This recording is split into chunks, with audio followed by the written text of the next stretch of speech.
చక్షుష్మతి అంటే ఎవరు? కంటి చూపు మెరుగుపడడానికి అలాగే క్షేమాన్ని కోరుతూ చక్షుష్మతి దేవిని ఎందుకు ప్రార్థించాలి? చక్షుష్మతి, చక్షుష్ అంటే కన్ను అని అర్థం. హ్మ్. చక్షుష్మతి అంటే కన్ను కలిగిన దేవత.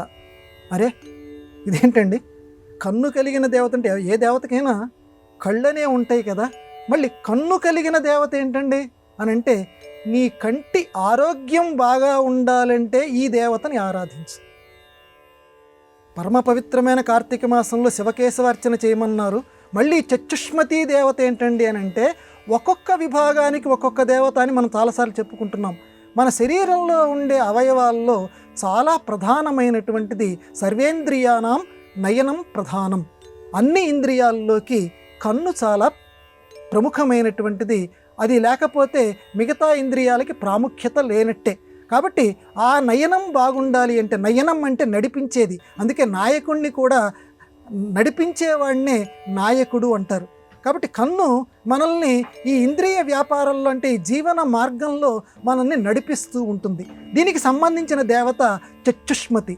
ఆవిడ ఎక్కడ కూర్చొని ఉంటుందండి? వర్ణన చేస్తారమ్మ వేదంలో. వెండి సింహాసనం మీద కూర్చొని ఉంటుందట.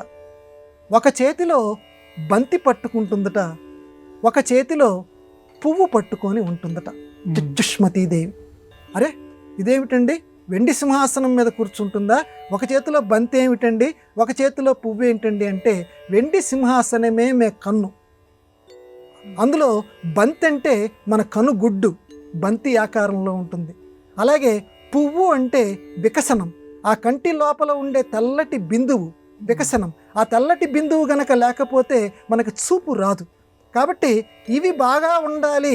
నన్ను మీరు అర్చిస్తే, ఈ కార్తీక మాసంలో కానీ మిగతా మాసాల్లో కానీ నన్ను అర్చిస్తే మీ కంటి భాగ్యాన్ని నేను మీకు అనుగ్రహిస్తాను అని ఈ చక్షుష్మతీదేవి మనకి హితోపదేశం చేయటానికి అన్నట్లుగా ప్రతీకాత్మకంగా ఆ వెండి సింహాసనం, ఆ తెల్లటి సింహాసనం, మన కన్ను కూడా లోపల తెల్లగా ఉంటుంది కదా, అందువల్ల ఆ వెండి సింహాసనం మీద ఒక చేత్తో బంతిని ఒక చేత్తో పువ్వుని పట్టుకొని ఉంటుంది. అంటే మనకి ప్రత్యేకంగా బొమ్మ లేకపోయినా మనం కన్ను మూసుకొని ఇప్పుడు నేను చెప్పిన వర్ణన ద్వారా ఒక వెండి సింహాసనం మీద అమ్మవారిని ఊహించుకొని చక్కగా ఆ చక్షుష్మతీదేవిని ఒక్క నిమిషమైనా మనం తలుచుకుంటే ఆ తల్లి కంటికి సంబంధించినటువంటి సమస్త రోగాలని ఆవిడ తీసివేసి చక్కటి చూపును అనుగ్రహిస్తుంది.